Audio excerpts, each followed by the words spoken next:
We can sit around in the alternative media and we can moan about the fact that listings in Google are constantly being manipulated through algorithms, or we can do something about it. Hello, and tonight's headlines. The Iconic Media Group is a genuine alternative. I never fully switch off. It's almost like having the radio on in the background. What is the reaction to that from within the industry? Well, I hide a lot. Hello, welcome to Real Education with Lana. However, we want to grow this into being one of the biggest independent platforms, if not the biggest independent platform in the world. I brought in Max Egan to talk about it. Mr. Egan, no need for introductions, but I've done it anyway. Say hello to Iconic. And welcome to the very first episode of Amanda's Secret Chamber. I failed to know what pain feels like. It's horrible to suffer mentally because everything's here. It's just in here. This gives the strong impression that we know what we're talking about. I want to leave this world having made the biggest difference I can. A genuine alternative that will cast a light on subjects that the mainstream media, and to be fair, large swathes of the alternative media, either can't or won't.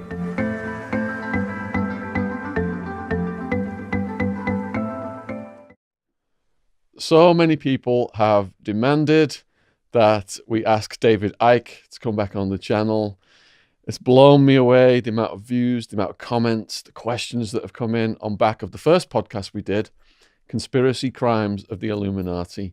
If you've not seen that one yet, it's in the description box below the video. So David has come up to the Guildford studio. Before the summer holidays, he gave me his book, The Trigger. Now, this is 900 pages long.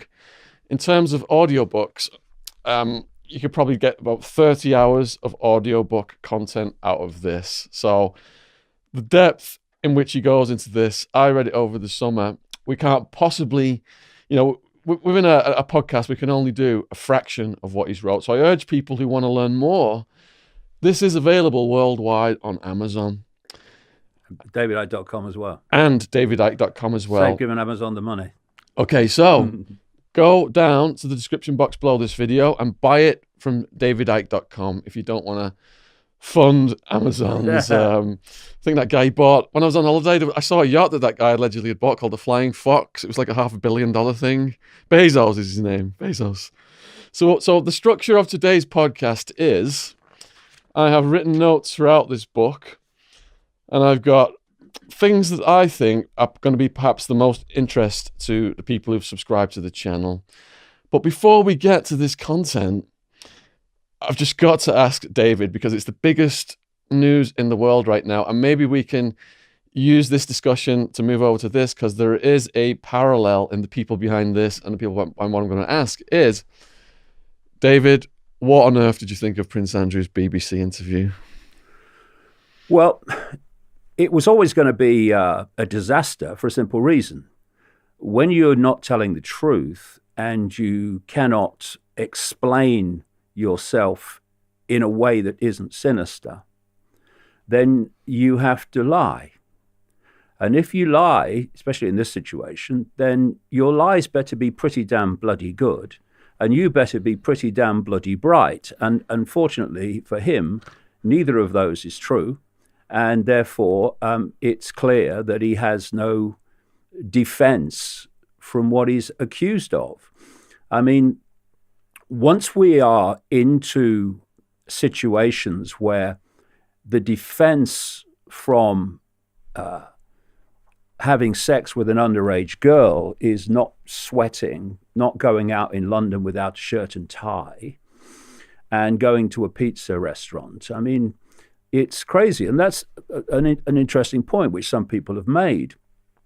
These people don't go anywhere in public without a security operation, which logs the movements.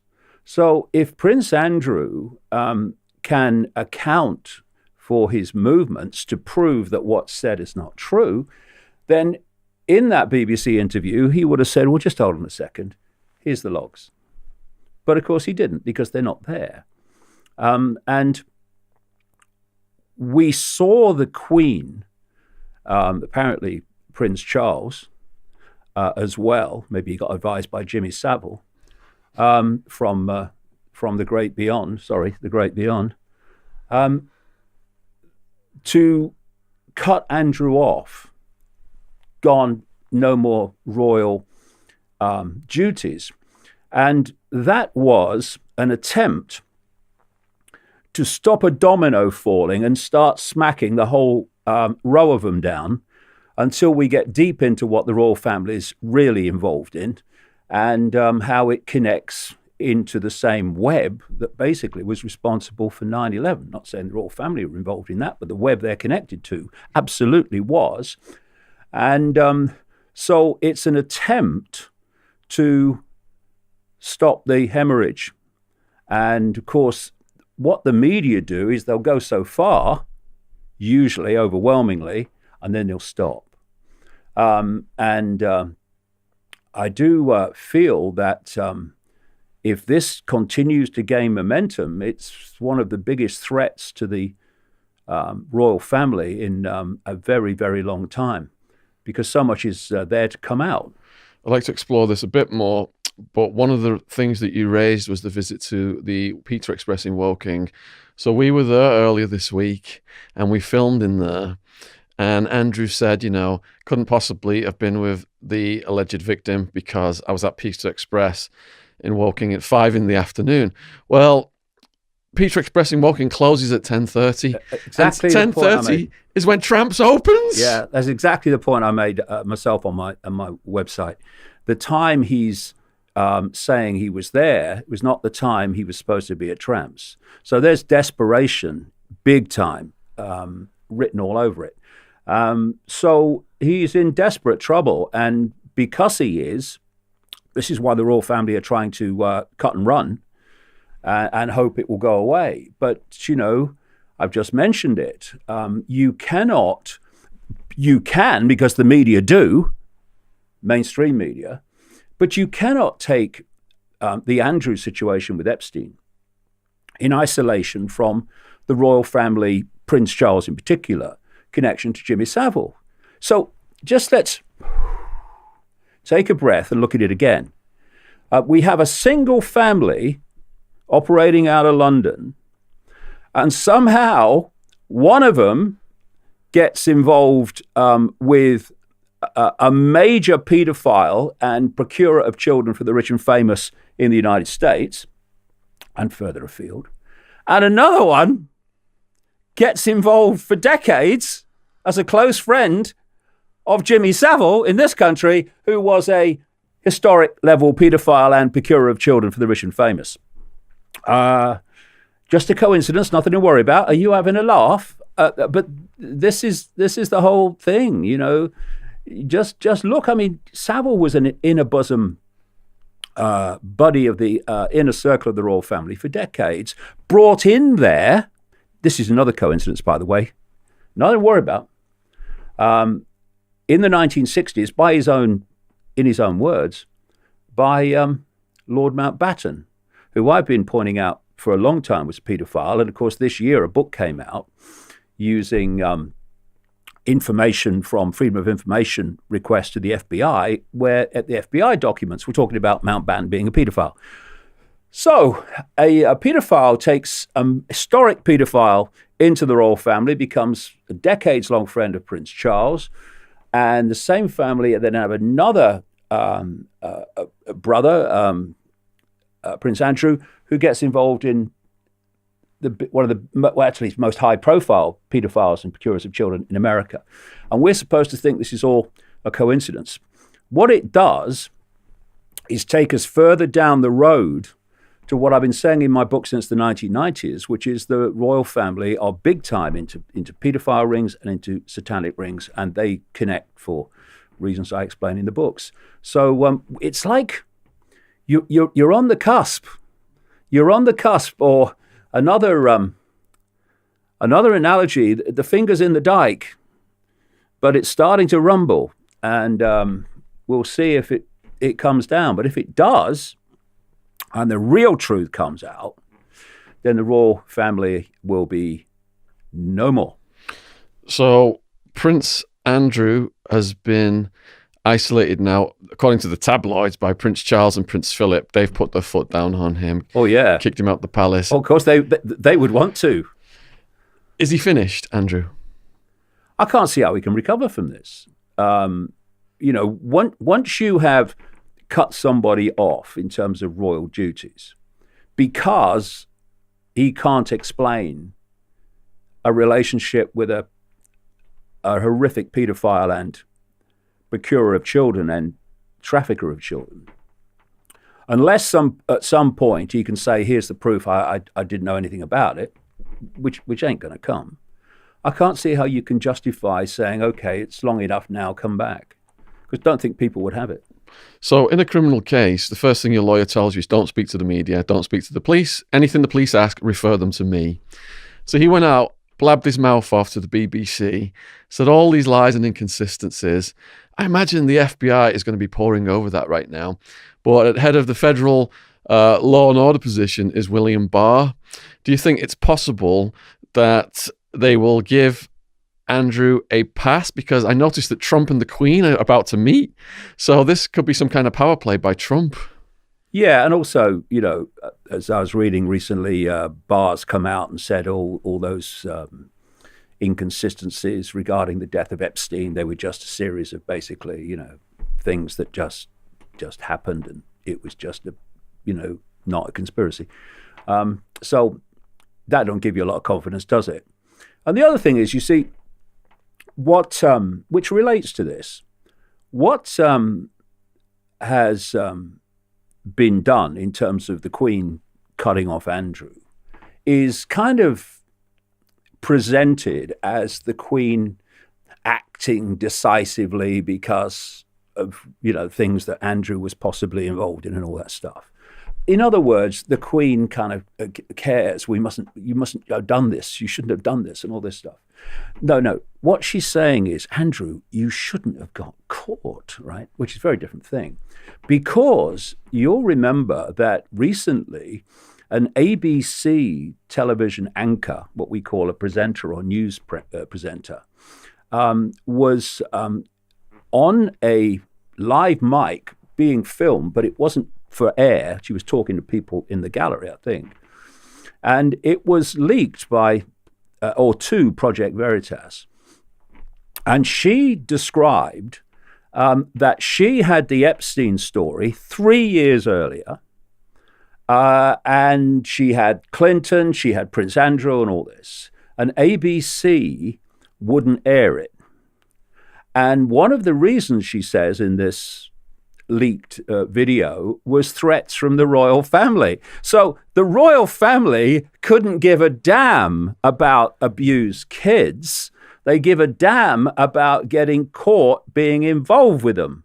And so the whole royal farce is just it's in your face, but people just, certainly the media won't go far enough for the whole house of cards to come down.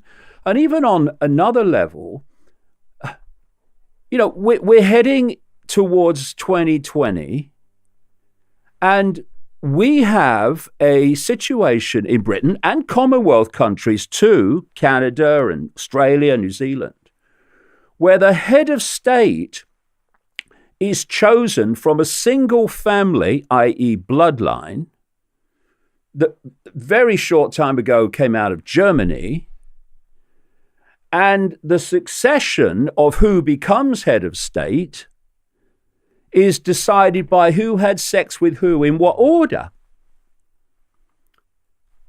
I mean, hello.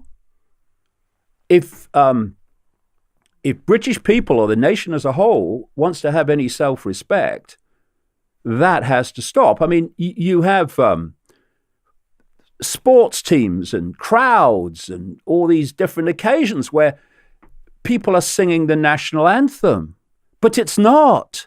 It's not an anthem to the country. It's an anthem to a woman, to a monarch, in which they actually demand in this anthem to be reigned over by this woman.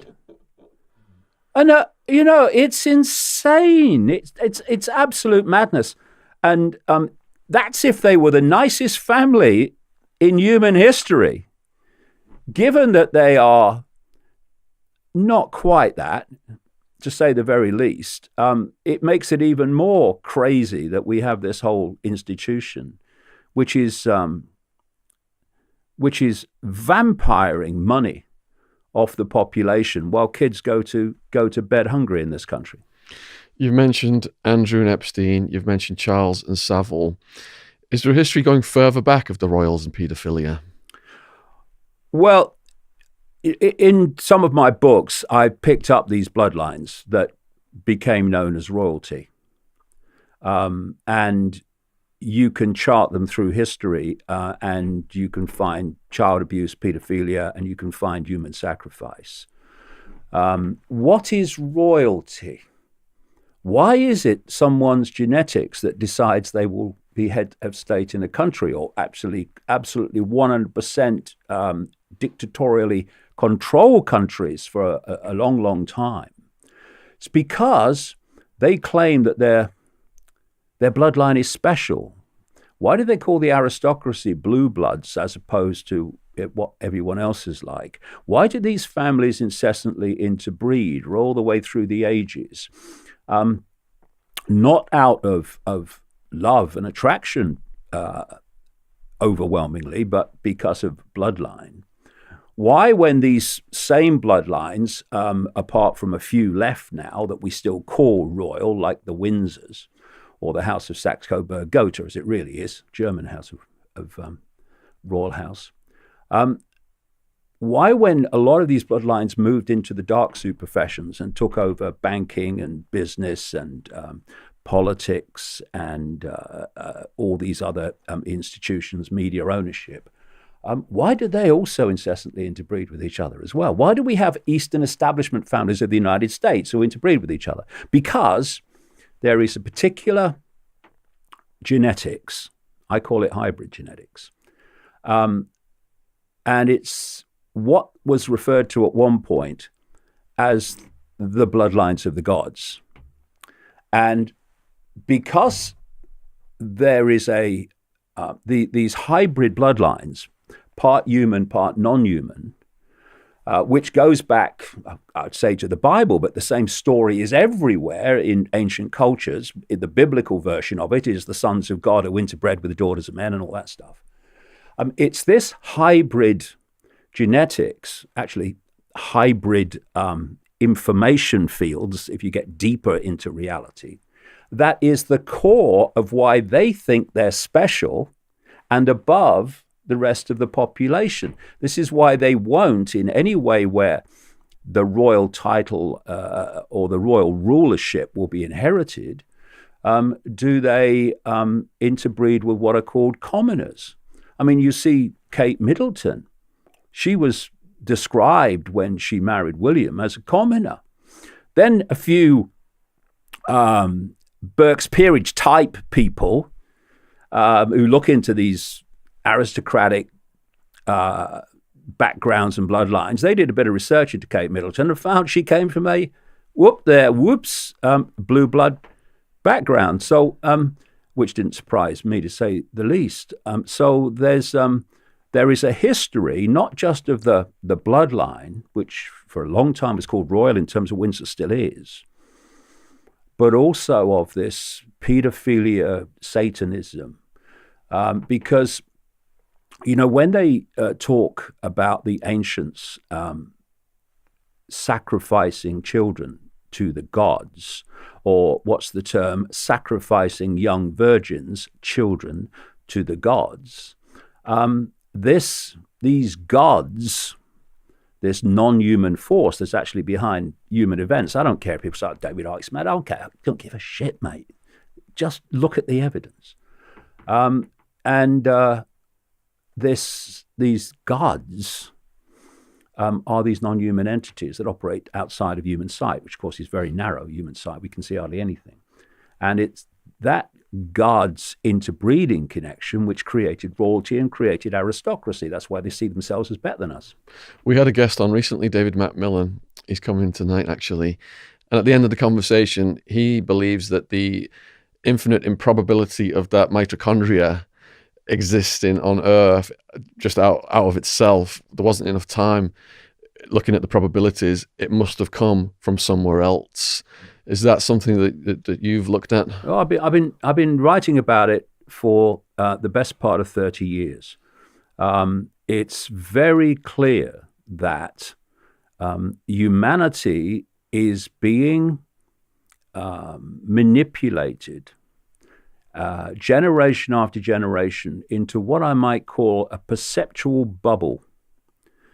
Perceptions are everything. What you perceive is how you behave. It's everything. It's your perceptions, i.e. what I would say programming, because if you look at a human life, you come out of the womb and you hit parental programming, which is not through malevolence, but the parents have been through what you're about to go through and bought it, so they pass that programming on to you. You hit the education system at an ever earlier age, and now throughout your formative years, you've got representatives of the state who are giving you the state's version of everything all the way through your formative years. The media is pounding the same version of reality at you. Science is telling you that, apart from quantum physics. Medicine's telling you that, et cetera, et cetera. And then you've got peer pressure around you that's been through the same programming of perception and accepted it and believed it. And they give you a hard time if you have a different perception to what they've been programmed to have. And basically, we've got a situation where from cradle to grave, a human life is a perceptual download to hold us in a narrow band of perception, which I call the postage stamp consensus. And this consensus waves away any idea that reality, as mainstream science tells us, ludicrous, is not true. That there can be any manipulation of human society by a non-human force we can't see, because most people think, well, why can't we see them? You know, I can see everything there is to see in the space I'm looking at. When in truth, what we call visual reality is a tiny, tiny, ludicrously narrow band called visible light, and all the perceptual download holds us in this narrow band of sense of the possible. And it puts people in bubbles. People are breaking out of them now more and more, but most people are still in this bubble. And this bubble has a reflex action response to anything that is not in the perceptual range of the bubble. So when people like me come out and say, blah, blah, blah, we're being manipulated by a non-human force, the bubble reaction is, you're mad. But the bubble also has a protection mechanism which plays out in one sense, that they won't then go and look at the books and say, well, okay, how's this guy justifying this? No. One line. And this is why you get in the media. David Icke says we're ruled by 6-foot lizards. Or is it 7-foot lizards or 8-foot lizards or whatever? And that's where it stops. Oh, he says we're ruled by lizards. He's got to be mad. This is how the perception thing works. And what I'm saying is, when you study it deeply, these perceptual bubbles constantly are underpinned by what we call the education system, by the media and all that stuff. And journalists, where do they judge report the world from and observe the world from? The bubble, because they've been through the same perceptual download as everyone else. It's the blind leading the bloody blind, really. And so we have this situation where you've got this perceptual, these perceptual tram lines, and it's been done systematically. They don't want us to know the true nature of reality. They don't want us to know the true nature of history, because if we did, then the pennies would start to drop on why human society is as it is, and how mysteries can be explained with perfect, simple logic once you realize what reality is as opposed to what we're told it is. So I'll give you a quick example of that. When I say that these bloodlines we're talking about, the most the most inner core of them, have the ability to move between human and non-human form, immediately bubble perception says, that's crazy, impossible. He's mad. So why is that then? Well, you can't have a solid body change into another form and back again. No, you can't. But the body is not solid. It's a hologram, illusory solidity. And we're told that the body is made of atoms. We're told this wall is made of atoms. Atoms have no solidity. They're basically nothing's empty space, but what appears to be just empty space. There's no solidity. And atoms that aren't solid can't make a solid wall, and they can't make a solid body. This reality in its base form is waveform information. Think Wi-Fi. Just think Wi-Fi. And we decode that information into the world holographic, not physical, that we think is the world we're experiencing. And you can produce a very simple analogy for that. In this room, if there's Wi-Fi in this room, I take it there is, where is it? Where is the Wi-Fi? Well, I can't see it, so it can't exist. But you know Wi-Fi exists, don't you? Well, how do you know? Because you get a computer, and a computer decodes Wi-Fi radiation waveform fields into a completely different form on the screen of the computer. And that's what's happening all the time. The World Wide Web is in this room. A computer, and that which programs the computer, decides what part of that World Wide Web it puts on the screen. This is what we're doing. So you have waveform. The body is a waveform information field. It's fluid. It's not solid. And these, take first a human energetic field. A human energetic information field, which we then decode into apparent solidity, holographic. And you can just take the way the five senses work to explain that. What do the five senses do? Take the ear, the tongue, anything. They take waveform information, the ears in terms of sound. They turn it into electrical information, same information, different form. They communicate it to the brain, and then the brain decodes it into the form that we think is external to us, but is actually inside us, like the internet is inside the computer. We see it on the screen, but it's inside the computer. So if it's a human energetic field, that information field is the information we decode into what appears to be a human, like I'm decoding your field now. But these hybrids are dual information fields. When I say they're hybrids, yes, genetically they're hybrid, but what is genetics? It's the holographic expression, decoded expression of the waveform level of the body. So there's dual information fields. So you're not, but let's just take it as an example. You're the queen. Or one of these bloodlines. Oh, don't start a Christmas broadcast, mate, for goodness sake. And you are projecting, as you do all the time in public. You must kneel before me, David. Oh, that'll be the bloody day, Sean. I can call you Sean, can I, Mum? And therefore, I'm decoding your human field. But in the rituals, I've talked to so many people all over the world who've seen this happen with different, very famous people, including the royals. There's a shift in the field. So suddenly, the other field becomes the dominant one. Now I'm observing you. I'm no longer decoding your human field. I'm now decoding the non-human field.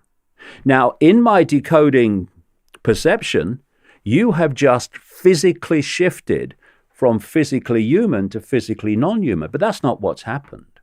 Your information field, fluid, not solid, has shifted, and I'm now decoding a different field to what I was decoding before, and thus you appear to have shape shifted physically, but there is no physical, so you haven't done that. And again, if this is not explained, and it isn't, except in the books, then people, and they do this across a great spectrum of subjects, they'll wave away things that can be supported by the evidence without further research, simply because the bubble perception says that's ridiculous. And if we are going to turn this world around, people have to take their perceptions back and realize that the world they think they've been experiencing all their lives ain't the one they're actually experiencing. And once you realize how this reality really works, then you start to understand that this cabal, what I call the death cult, it knows that. It knows how we decode reality. It knows that we decode reality and experience reality as a result of the perceptions we have. Thus, not only can they get people to believe things, but through the beliefs they get people to accept and to believe are real, they're also dictating people's experience. And the whole thing is a perceptual trick, a perceptual magic trick. Now, where do we get our perceptions from? We get them from information received. We get them from a personal experience, that's information. We get them from the 10 o'clock news. We get them off a Facebook post. We get them off a radio station or whatever. And from that information, we form our perceptions, which then become our behavior and responses. So who controls information overwhelmingly controls mass perception. And this is why this death cult controls the media. It controls Silicon Valley. This is what all the censorship now is all about through the Silicon Valley corporations, which I say are death cult corporations. It's to stop other information being received by people, to challenge the official narratives of everything, and in challenging them, as we've both seen the power of it, to change perception as a result of having an access to a different perspective and source of information. They're trying to cut that off. It's what it's all about. And this is why, to an extent, the mainstream media will go so far, because it has to maintain any credibility, like the Epstein thing. But it stops. It stops before the finger comes out the dike. And so you see a big, Epstein this, Epstein that, Epstein, boom. And that's what we've seen. And so much of it's been cut off. And if it wasn't for the Andrew angle, then we'd be hardly hearing much about Epstein compared with what there is to come out now. You completely reignited it. I've got two things to say to the viewers, and I've got two following questions from there. First thing to the viewers then, David talked about this postage stamp confinement of viewpoints, and if you go outside of it, you get censored. So my channel and David's channel, people are getting unsubscribed. We're getting shadow banned on our videos, and we're getting demonetized left and right. So if you are watching this content and you are enjoying it, it is free to subscribe to our channels. All the links for David's socials and his channel and his book, all of his books, are in the description box below this video. And at the bottom right-hand corner of this video, you can click over and subscribe to my channel as well. We're also hoping that David will get on the Joe Rogan podcast. So if people out there, I know a lot of people who watch my YouTube videos also watch Joe Rogan videos. Start sending messages in to Joe Rogan requesting that David gets on the Joe Rogan podcast. And I know if enough people do that, he's going to start paying attention. I think it would be an absolutely mind-blowing interview. The most watched interview on Joe Rogan, I believe, is Alex Jones one. So, you know, they love conspiracies, that audience. It would be absolutely massive. Now, the next thing, you know, people have tried to discredit David, you know, saying that he's, you know, reptilian lizards are just bouncing around the royal palace, and how can you listen to this guy? He's a complete nut job. Now, on what he said about the change in consciousness and brain chemistry, I witnessed that. You know, I served almost 6 years in Arizona prison. I live with some murderers and some psychopaths. And they could be so charming on some days, just like Ted Bundy charming the judge. You've all saw it on Netflix. And then on other days, their brain chemistry would change and their eyes would be like little pinholes or big. And you could just feel that dark, dangerous energy coming off them. And as a normal person, just feeling that energy field, it's frightening. It raises the hairs on your arms. So there are people out there whose brains are built differently from the average people. And these are psychopaths. And I've lived with them. I've experienced that energy field change. And David's exactly right. Now, to get to the top of politics, to get to the top of business, a lot of those people have got those traits as well. They're absolute psychopaths. So just to go on to the two further questions now from what David just said. First question is, with the bloodlines of the Illuminati, is there one dominant bloodline or are there multiple bloodlines competing and that's what creates world wars? Well, if I could just say one quick thing very quickly from what you just said. Yeah. What you've just described is basically possession. Because, as I've just been talking about, the base form of the body is waveform. These entities operating outside of human sight, some of them not far, also have a waveform pattern, right? That's their energetic field, their information field. What happens with possession is that field starts to, it's called wave entanglement scientifically, where the waves connect. If you throw two pebbles in a pond and the waves come out and then they collide with each other, that pattern is called entanglement. So the waves of the possessing entity entangle with the waves of the body, mind of the person being possessed. And it can be done mildly in the sense that it will affect the person's perceptions and behavior. But when that possessing entity's field entangles massively with the possessed person's field, what happens is the information field of the person starts to be infused more and more with the information field of the possessing entity. And that's when faces start to change, like the Exorcist movie type. I've seen it. I've bloody seen it, where people's faces just change. It's because I'm decoding the possessed person's field before they're possessed. I see a human. And then the possessed entity starts to get a grip and infuse its information field into the person. Now that person's hologram is starting to shift because it's based on a different information source now. And so I see a person apparently face shifting. Now, one of the things I've talked about in the books, which is absolutely what you've just described, is that often these entities will they'll connect with someone, but then they'll kind of stay in the background. And when they're in the background, you would describe them as you have nice people. They're lovely people. But then when the entity wants to impose itself upon that person, then they become a completely different personality, because this possessing entity is a frickin' psychopath. That's why that which is possessed becomes psychopathic. And basically these bloodlines and these hybrid bloodlines, it's a form of possession, really. And so people you'll name people in the books about what they're doing, and people will say to you, I met him, he was a lovely bloke. Well, yeah, I'm sure he was. But I wonder what you think if you saw him in the ritual. You know what I mean? Not the same people.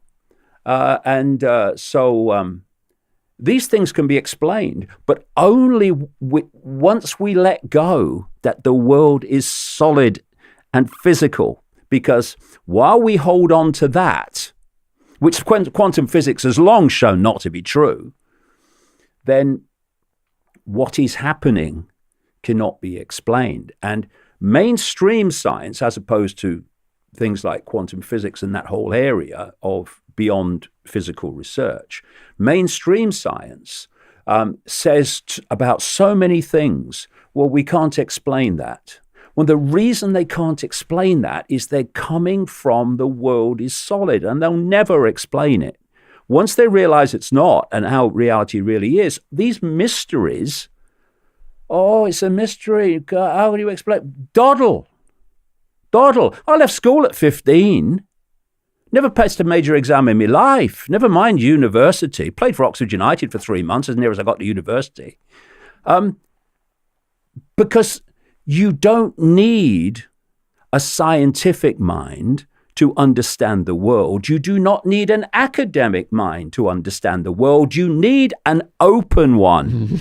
And when you open to information as it exists, rather than stay on the postage stamp and ignore that, then you start to see the world as it is. While famous professors and academics are saying, we don't understand this at all, or they're saying that's not possible.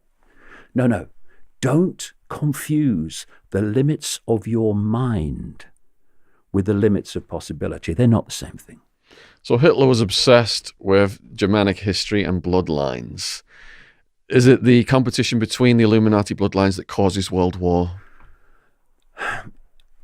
You think of a pyramid. You've got the top of the pyramid. That's where it's all coming from. As you come down the pyramid, you will start to get competition and what have you. But this will knock heads together if it starts to get in the way of the agenda for humanity, which is complete control, not least through artificial intelligence. And you see, you can see a war from a public point of view and from a participant's point of view as a really bad thing. But a war to this death cult is A, mass death ritual, and B, the greatest way to change a world, a country, a situation irreversibly is a war. You know, the world was not the same place after World War I, even more not the same place after World War II. And what was happening as these wars unfolded? Power was being centralized. And if there's a few of you and you want to control the many, you must centralize power, eventually on a global level. So these wars are of benefit to this cabal because with every one of them, they are irreversibly changing society. You look at all the centralization of global institutions, whether it's the World Bank, the International Monetary Fund, they came in the wake of World War II. So it's something I call it's a process, creative destruction, where you have a war, you completely change the status quo. Then you have another war and you change it even more. And then you have another war and you change it even more. And what you're doing with each change of status quo is you're moving closer and closer to your ultimate goal, which is global centralization of power over every area of people's lives. And this is the goal of this cabal. And one of the massive central ways that they're seeking to achieve that now is the hoax of human-caused global warming. When I was writing in the 90s about global warming being a hoax, people, caused by humans, climate's always changing.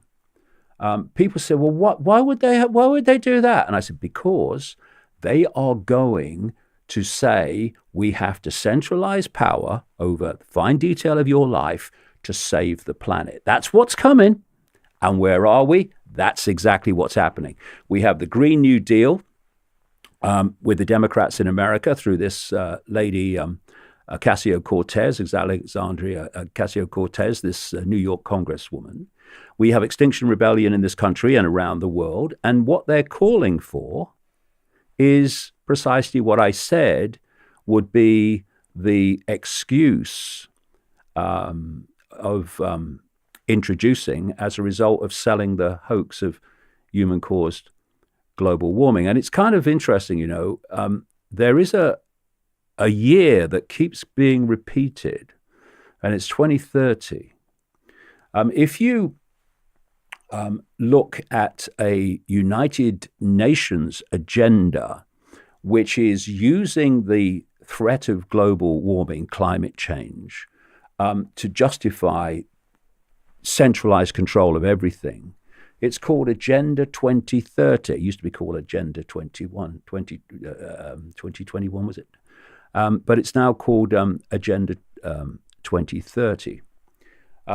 Ray Kurzweil, a Google executive, says that by 2030, they want to be connecting the human brain to artificial intelligence.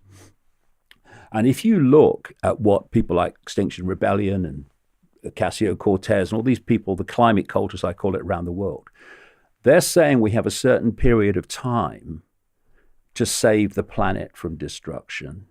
That time they say we have takes us to 2030. Now, none of these things are unconnected because the end game is connecting the human mind to artificial intelligence. So artificial intelligence, or whoever controls it, becomes the human mind in totality. If you've not seen David's work on climate change, in the first podcast we did, we've got a good segment. There is an actual David Icke playlist now on my channel, all the different clips, or you can go over to David's channel and there's just tons over there. But one of the things that we didn't touch on in the first podcast, you mentioned how the bloodlines are operating on this frequency that they try and keep us from tapping into it, dumbed down. We've seen across the country, some areas of the country are rebelling now against the introduction of the new telephone technology, 4G, 5G, whatever 5G. it is. Is that to disturb our DNA and keep us... What's your interpretation of that? Again, we come back to what I said earlier. Once you understand what reality is, once you understand what the body actually is in its base form, a waveform information field, think Wi-Fi, then the reasons for things happening in the world of the scene take on a completely different look, different reason for why it's happening. So just look at the body. The body is a waveform field, and it's vibrating, oscillating, right? Now, when that oscillation stops, that's what we call death of the body. But there is an optimum oscillation which expresses itself in the hologram as health, psychological health, quote, physical health. Anything that affects that oscillation in terms of its optimum state is going to have in the hologram, of which it is the information base, a problem. It's going to be a psychological problem, or it's going to be a quote, physical problem. And we are now being bombarded with technological frequencies, 5G is the new one, that are bombarding our oscillating waveform field with frequencies that are creating increasing disturbances within it. And therefore, we are seeing the, quote, physical health consequences of this electromagnetic soup that we're now living in, that is getting more dense all the time. And of course, the brain communicates and processes information through electricity and frequency.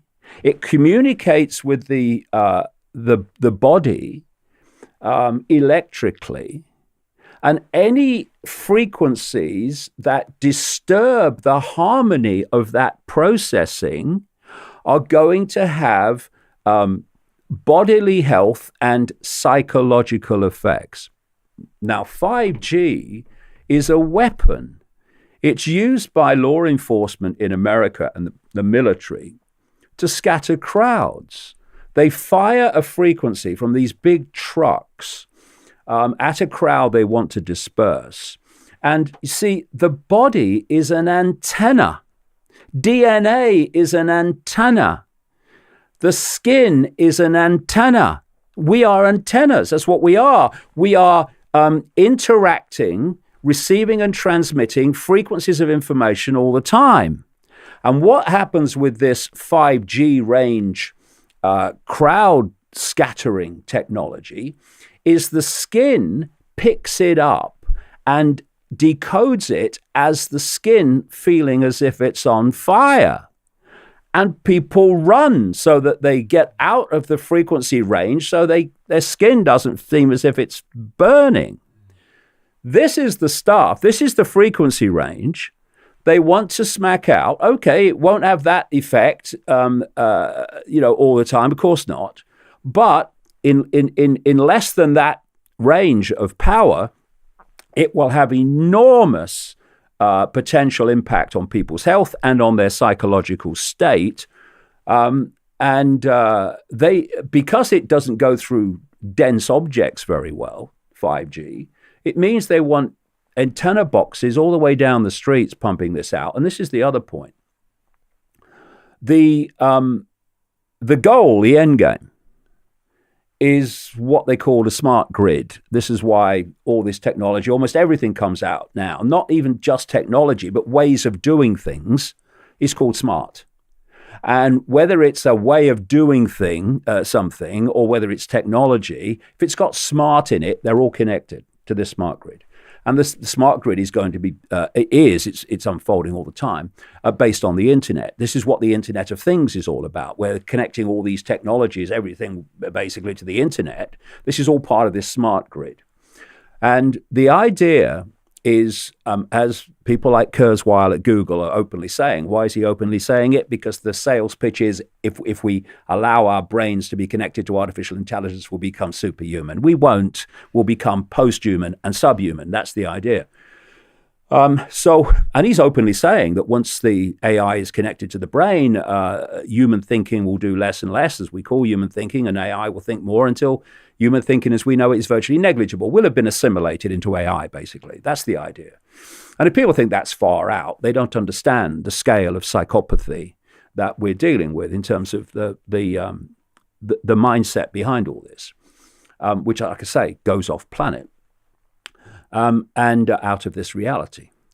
So you have a situation where this smart grid is planned to be connected to the human brain for everything you call technology being connected to this grid, and for the grid to be driven, including the human mind, by artificial intelligence. And as I've said in my books, I keep hearing about artificial intelligence this, artificial intelligence that. I never hear anyone ask, what is artificial intelligence? What is it? And I'll give you a what if, and I say it's absolutely massively more than a what if.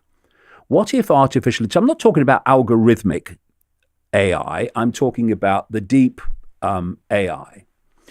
What if that level of AI was this non-human force?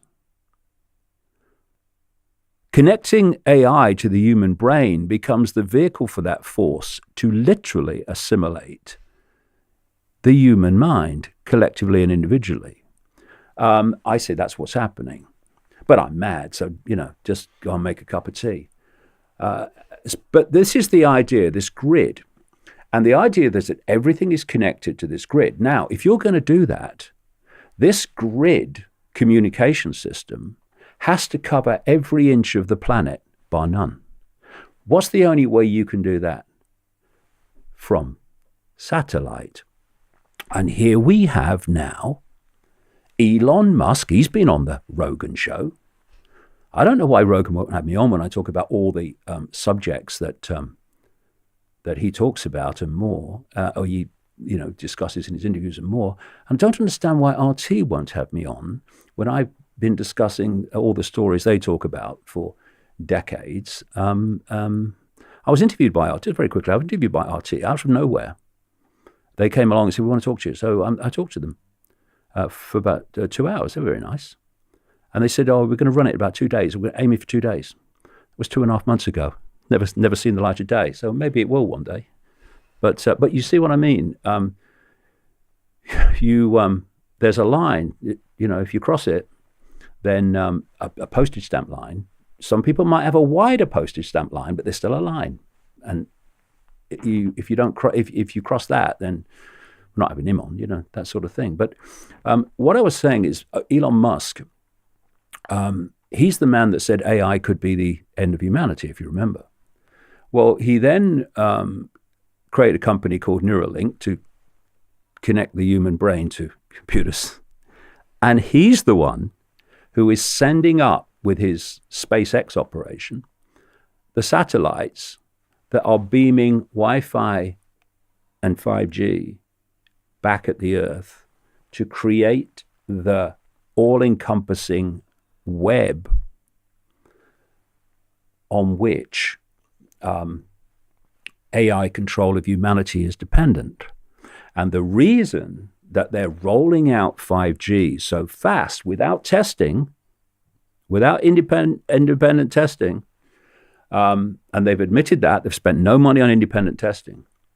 The reason they're doing it is because this smart grid to work has to have at least 5G level of communication power.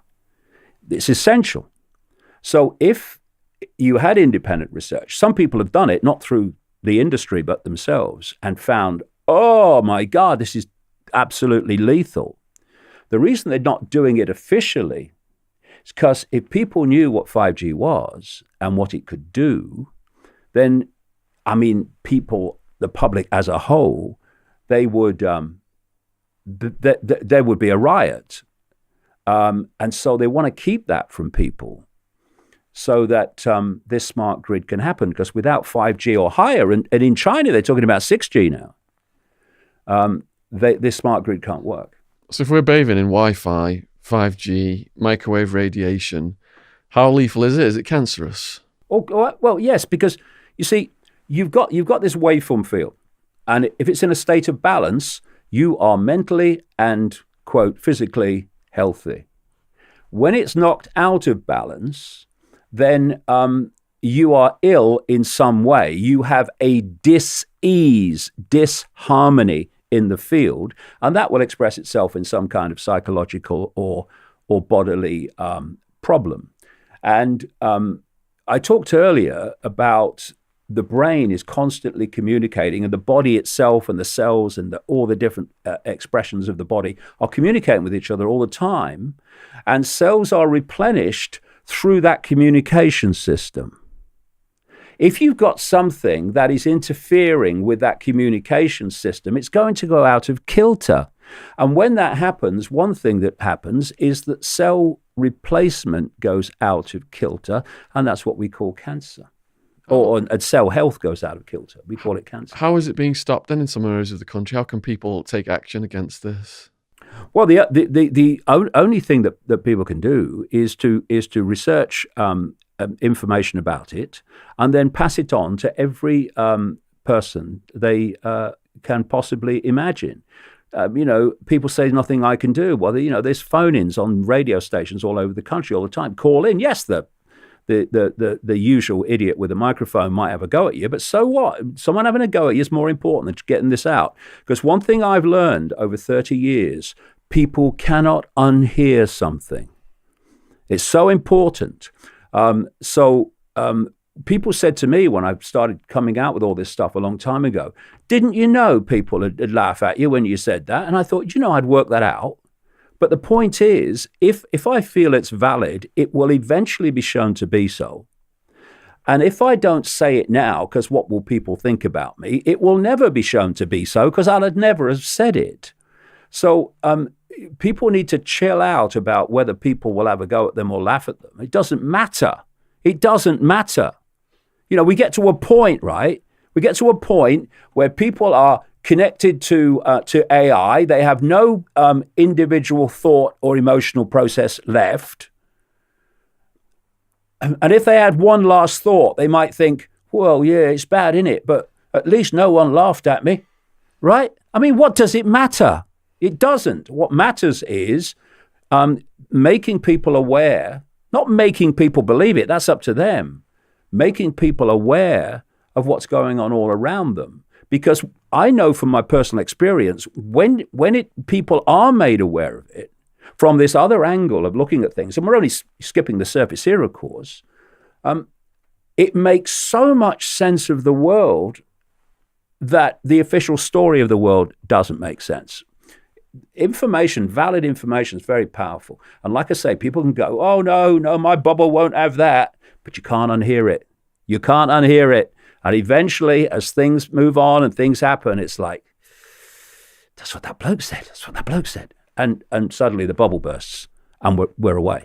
And David Practice is what he preaches. I said, you're all right to send me a text when you're on your way up here. Don't have a phone, mate. So right there. Now, we are just setting the table right now for the main content, which is David's book, The Trigger. So if you've been enjoying this podcast so far, we are just getting warmed up. I want to just go back before we get into the nitty-gritty of the day. And we've already talked about war, sets, creative destruction, reset, centralization of power. And this is linked deeply to the Middle East. So from post-World War II then and post-World War I, could you just give people a bit of a background on the Middle East, the Sunni, the Shias, and what what's going on there, that just to set the table a bit more for what's happened here?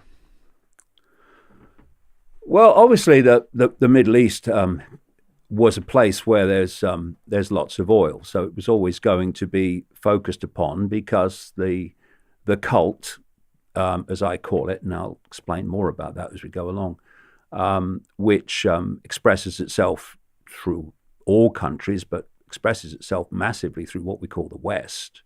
They wanted control of that oil. But you really can't talk about the Middle East. And I have to say, you cannot talk about 9/11 without talking about Israel. And not Israel necessarily just as a country, and not Jewish people as a community, but talk about the cult that created Israel and controls Israel to this day, and has since created a vast global network of organizations operating out of Israel, including in America. You're not going to eat that, are you? Little spoonful. Stop my stomach from rumbling. What is it? It's almond butter. Cashew butter. Is it? Yeah. Oh, yeah. You don't have an allergy, do you? No. Okay. No. I have an allergy to looking at it. Anyway, I'm sure it's very good for you. Things that look horrible usually are. But you can't really look at the Middle East without looking at Israel and that which controls Israel. And as we'll come to, 9/11. And, there's a story which will take us through the Middle East and will take us into 9/11. And, I've been exposing for all these decades the web, what I call the web, global web of secret societies and semi-secret organizations, which comes out and plays out through government agencies and the banking system and all that stuff. We talked about that in the last video. But there is an element of the web that is very, very significant to modern events, and certainly significant to the Middle East and to 9/11.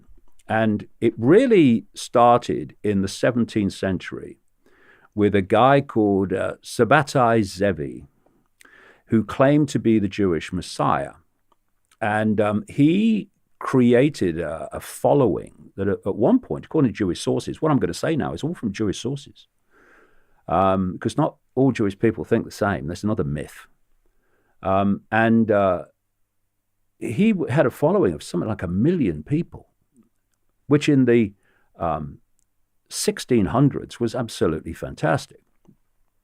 Anyway, he was operating in the old Ottoman Empire, which of course included what is now Israel.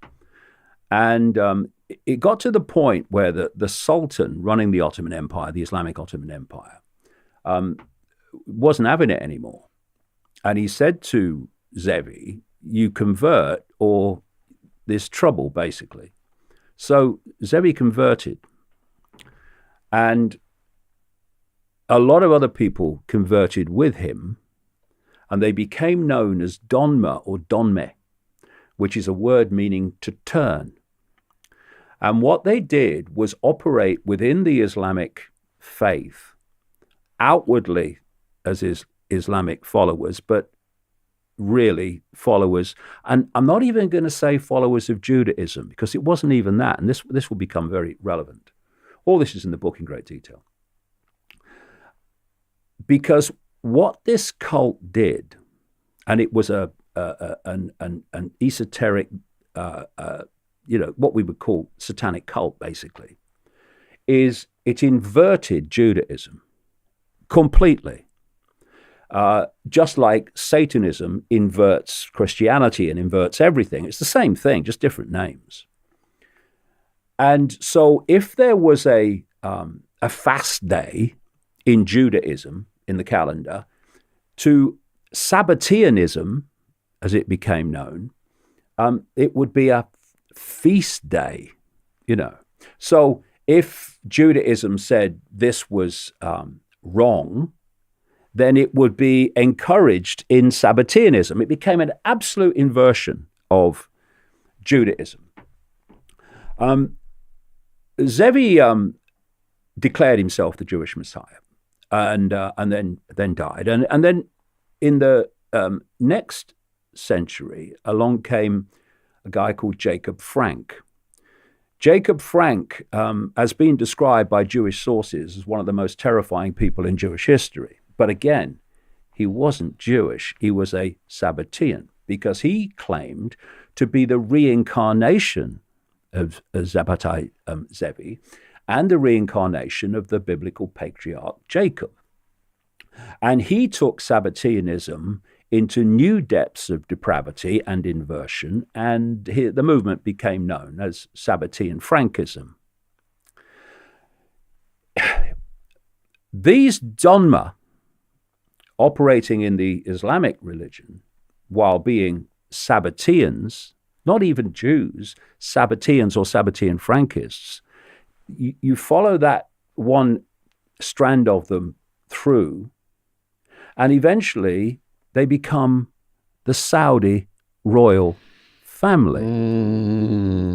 Another Sabbatean called Wahhabi, who married into that Wahhabi family married into the Saudi royal family, thanks to the British Empire, who brought them together. Wahhabi, a Sabbatean Frankist, was the creator of Wahhabism, the head chopping, arm chopping, ISIS extremist form of Islam, which is funded and protected by the Saudi royal family. They're not Islamic. They are Sabbatean Frankists. They are part of this death cult, this inversion. And so you have Saudi Arabia running the country on death cult lines, where people have their head chopped off, where people have their arms chopped off, where the big-time Sabbatean Frankist crown prince, Mohammed bin Salman, who was responsible for the horrific cutting up death cult ritual of Jamal Khashoggi, the Saudi dissident journalist, you start to understand also from this why the Saudi royal family, for a long time in the background, now more and more since the crown prince came to the fore in public, are so close to Israel. You'd think there would be absolute opposites, wouldn't you? Because Sabbatean Frankists hiding within Judaism, because this is what happened, particularly after Jacob Frank, is they started to take the infiltration of Islam and expand it into the infiltration into the Vatican and the Roman Church and Christianity. It's where Christian Zionism comes from. And to expand it into, which was not too difficult given their background, into taking over the Jewish community. And one of the most prominent inner core, that is, Sabbatean Frankist families, is called Rothschild. And this is why the Rothschilds were so central to the creation of Israel, because Israel was created as a Sabbatean Frankist fiefdom. What they did with the Jewish community is, and this is why I've said in that book, no one needs to read that book more than the Jewish community to see how they've been stitched up. What they did was start to construct a fake history to sell to the Jewish community, and a fake historic right to Palestine. Of course, they wanted that land. And they used the First World War particularly to get rid of the Ottoman Empire, which controlled what we now call Israel, then Palestine, as it's known to Arabs. And through the Second World War, very close together, of course, they then created a situation where they had the momentum to complete the project of what they call Zionism and take that land of Israel, which they've gone on expanding ever since, of course, into the officially occupied Palestinian lands. And there's a chapter in the book called Atlantic Crossing, where I show how this Sabbatean Frankist cult, which infiltrated the Jewish community, while the great majority, but while outwardly appearing to be Jewish and supporting Judaism and what they call Zionism, and they created a situation where kind of Jewishness and Zionism were the same thing. They're not. And they moved in on America, and they moved in on other countries, which is why America has such a vast network of Israel-serving organizations, which are massive, unbelievable funders of politics in America. Now, let's look at some figures here, which will kind of bring this to light. The Jewish population of the world is 0.2%. A lot of people will be shocked by that. They'll say, oh no, there has to be a lot more Jewish people than that. 0.2%. The overwhelming majority are in Israel and America. The people I'm talking about, who are not Jewish in the sense of the word, but this Sabbatean Frankist cult putting on the face of being Jewish, are a fraction of the 0.2%. In America, even though that's the second biggest concentration of Jewish people in the world, they are 2% of the population.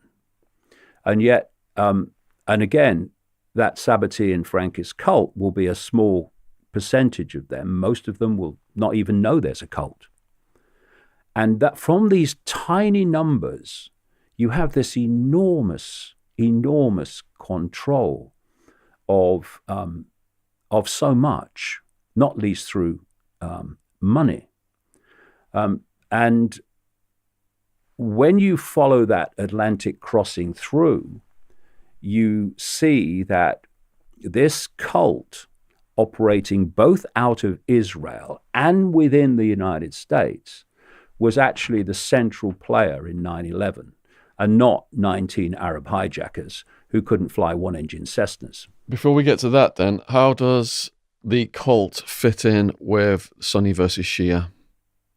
Well, if you look at religion, and this cult, I'm talking about this aspect, Sabbatean Frankism, which came after the 1600s and has become a real major player in this web. But the web goes back further than that. And religion, again, we were talking earlier about perception. The idea is to control perception.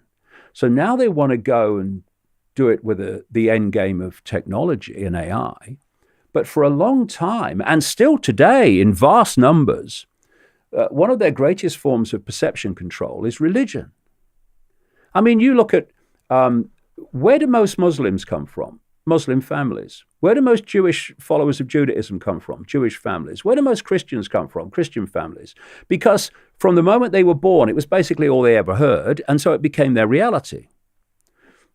But if you also follow religions, see, it's not just controlling perception. You must keep the target population in conflict and at war with itself. Divide and rule, because while the target population is at war with itself, they are not seeing who's controlling all sides with the same hands on the strings. So you look at religion and you see the creation of a religion, and then you see the religion divided.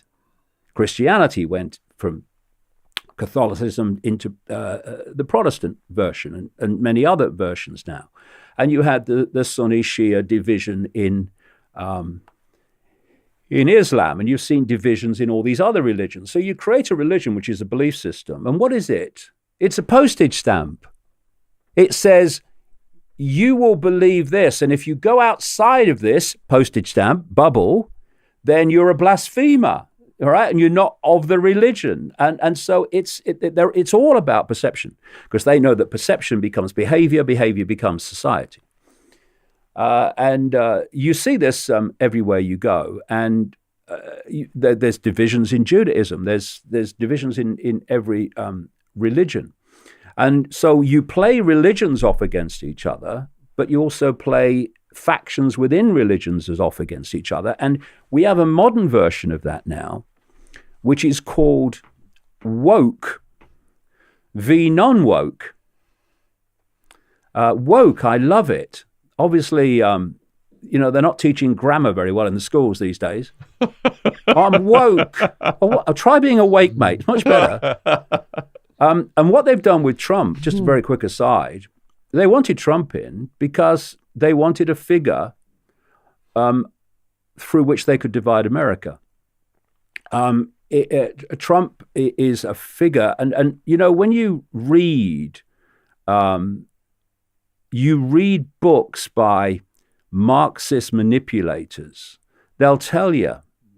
There's a guy called Alinsky in America, out of Chicago, who people like Clinton and Nancy Pelosi were kind of followers of, and he talked about the fact that when you basically want to divide a society, don't go for kind of gray, faceless corporations.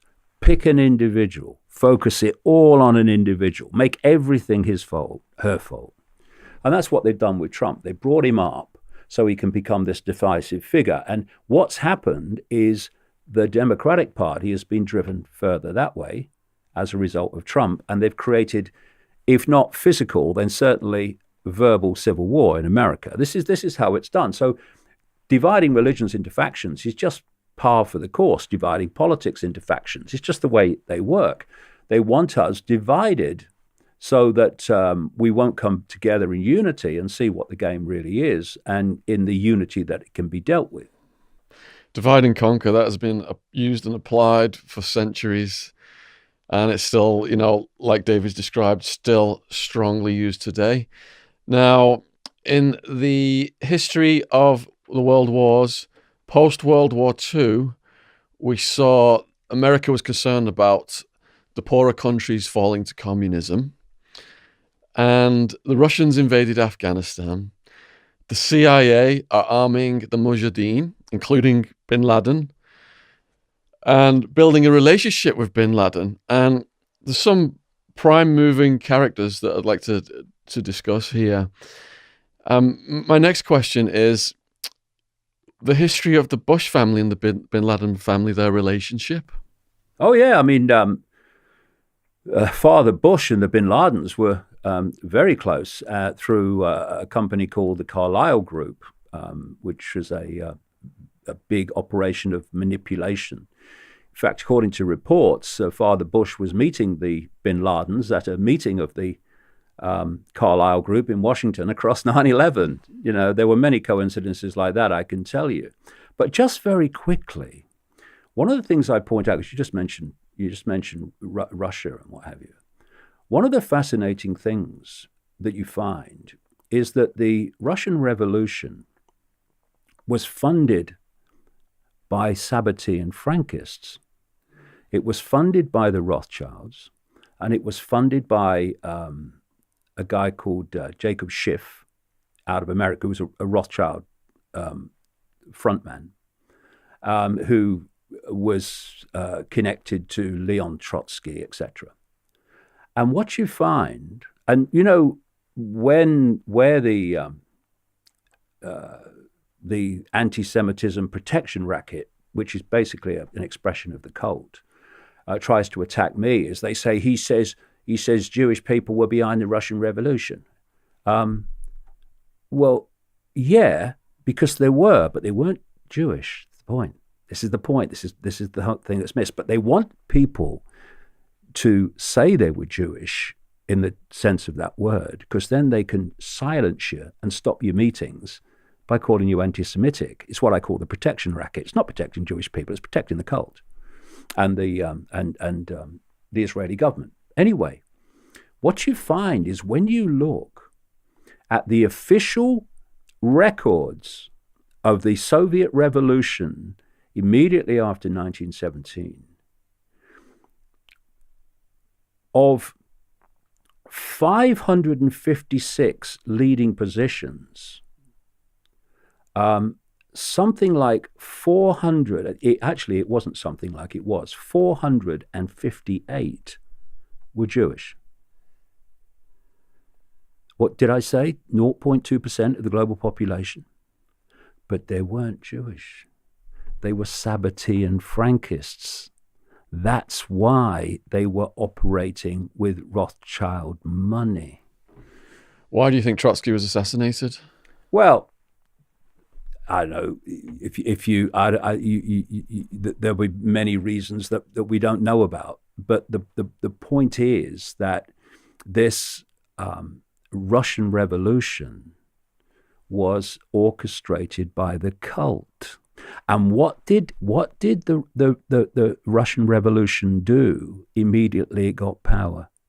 Started, including Trotsky, who was Jewish, started targeting Jewish people. And this is another theme that makes no sense until you realize the existence of the Sabbatean Frankist cult, this inversion of Judaism that actually hates Jewish people, right? That's why it has no problem hanging them out to dry for its own ends. No problem. He hates them, right? So what you realize when you see this Sabbatean Frankist cult is why so many times when Jewish people have got to power, they've targeted apparent Jewish people. They've targeted Jewish people even more than they would anyone else. I mean, if you're a Jewish person today, I mean, including within the Labour Party, and you criticize Israel, you get attacked as an anti-Semite. You're Jewish even more vehemently than a non-Jewish person. So this is just a continuation of something that's been happening for a long time, because the people who are behind it are not Jewish in the sense of Jewish. They are Sabbatean Frankists. What did the Russian Revolution do? What we've just been talking about.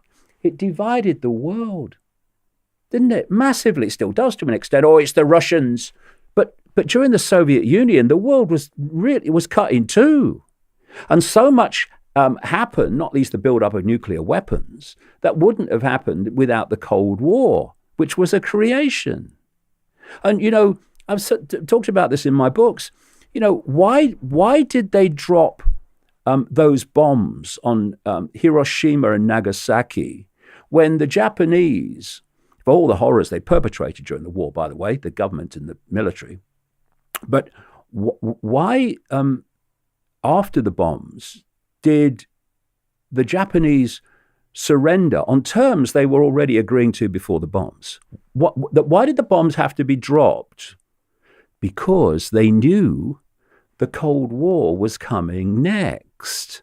They'd already got into Russia with the revolution, and that was all moving. We got Stalin, who was a classic psychopath that these people use all the time. And they wanted this fear of nuclear war, which would divide and fear and frighten people. Now, there's a big difference between saying to people, these weapons, they're horrific what they do.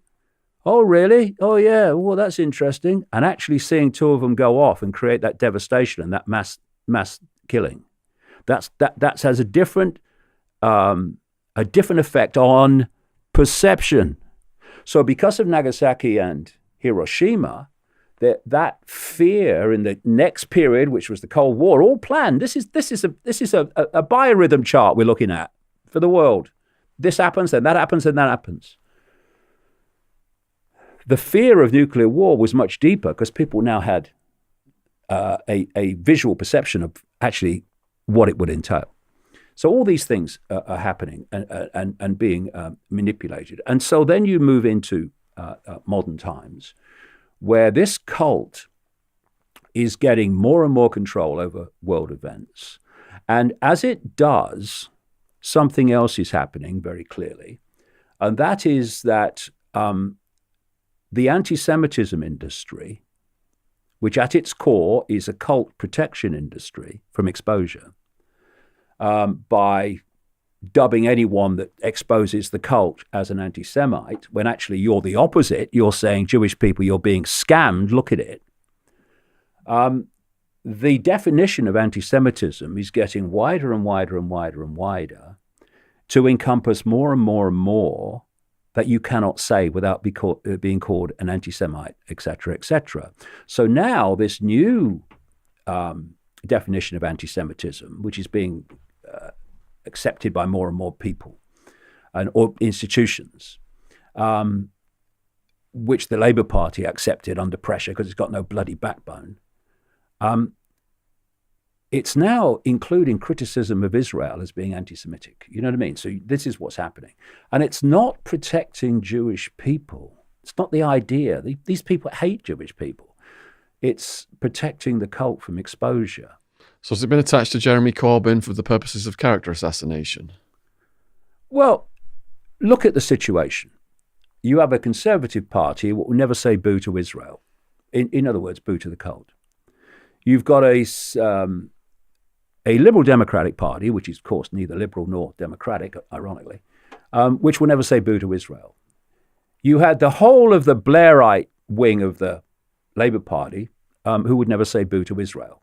In fact, you'd never get a bigger supporter of Israel than Tony Blair.